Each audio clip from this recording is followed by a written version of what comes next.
Hey guys, welcome to the 20-second C programming tutorial, and in this tutorial we're going to continue looking at functions. And in the previous tutorial we built this function called printError, and this function called printError got information from the caller. Specifically, it got a character array and an integer. Now let's say that we wanted to make our function give information back to the caller. So let's say that we wanted our function to do some sort of calculation and then give the answer to that calculation back to the caller. So let's just say that we wanted to make a function that would add two numbers together and then just give their sum back to the caller. So what we're going to do right here is just create the prototype for that function. So I'm just going to go up here and create the prototype right next to my other one. And the first thing that I want to do is just write out the type of data that I'm going to be giving back to the caller. And I'm going to be giving an integer back to the caller since it's going to be the sum of two numbers. So I'm just going to go ahead and type int. And then following that, I'm just going to want to go ahead and name my function. I'm going to go ahead and call it add, since that's what our function is going to do. It's just going to add two numbers together. And our function is going to need to take two parameters, specifically the two numbers that we add together. So it's going to take one integer, so I'm going to call it int num1, and another integer, so I'm going to say int num2. Alright, and then I'm going to go ahead and end that line with a semicolon.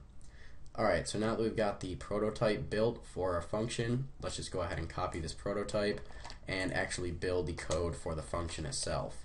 So after I just go ahead and paste the prototype down here, I just need to put two curly brackets after that function, and inside of here is where we're going to want to type all the code that our function is going to do.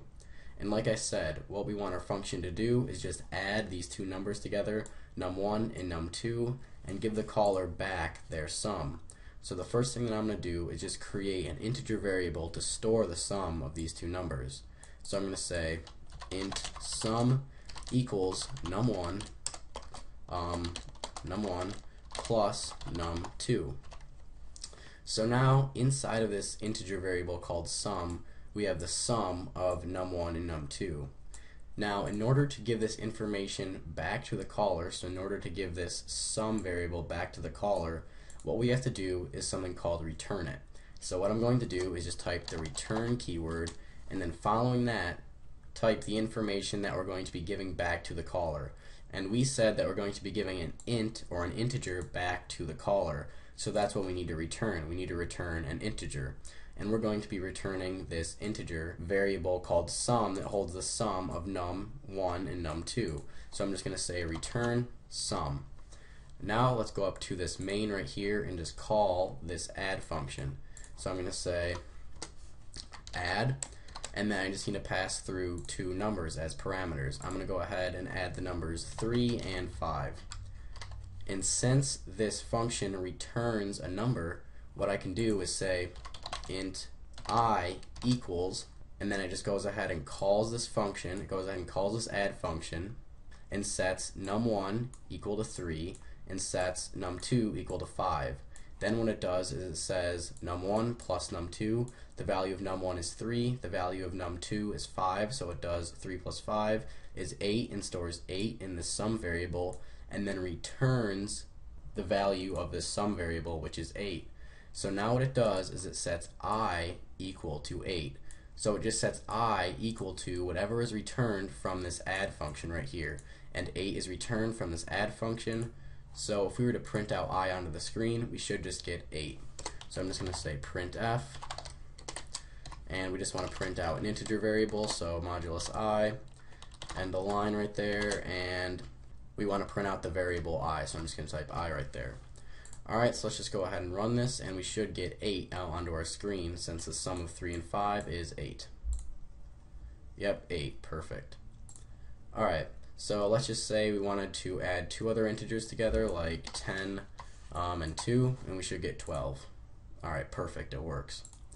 Now let's just say that we wanted to make another function that multiplies two floats together and gives a float back to the caller. So let's just go ahead and build a function for that. So again, we're going to be giving information back to the caller. So we're going to have to type float, since we're going to be giving a float back to the caller. And we're going to be multiplying two numbers in this function. So I'm just going to go ahead and call this function multiply, and this function is going to take two parameters, the two numbers that we want to multiply together. So I'm going to say float f1 and float f2. Alright, so now we basically just built the prototype for our multiply function. So let's just go ahead and copy this prototype, paste it down here, and then after that put two curly braces, and inside of these curly braces is where we're going to want to type all the code that our function is going to do. And like I said, we just want our function to multiply these two numbers together and then return their product. So give that product back to the caller. And in this function right here, I basically created a separate variable called sum just so you could see this better, but we can actually avoid creating another variable. We can actually just go ahead and do return and then f1 times f2. So basically what it's going to do is it's just going to multiply f1 and f2 together and then return their product back to the caller. So let's just go ahead right here and call this multiply function. So I'm going to say float f equals multiply, and then we're just going to have it multiply together 2 and 3. So now basically what it's going to do is it's going to see this multiply function right here and come down here to our multiply function. It's going to set f1 equal to 2 and f2 equal to 3.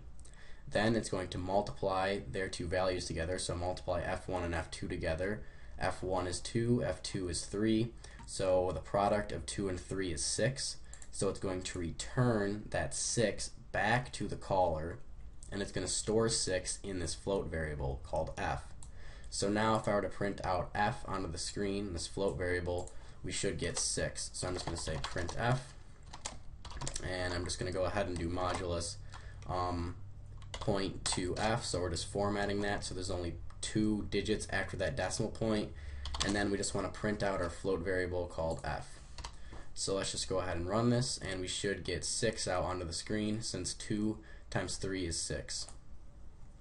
Yep, perfect. Alright, so before I end this tutorial, let me just go ahead and explain why we put void for the first function that we created. So the first thing that you type when you create a function is actually called the return type. So in these two functions that we created today, we put int and float, since that was the two types of data that we returned from our functions. In our add function, we just returned the sum of our two integers that we passed through, and in our multiply function, we just returned the product of the two floats that we passed through.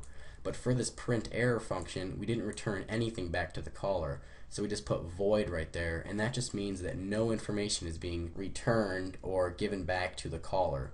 So if you don't want your function to give any information back to the caller, you're just going to want to go ahead and make that return type right there void. Alright, so that's pretty much it for this tutorial, so see you guys.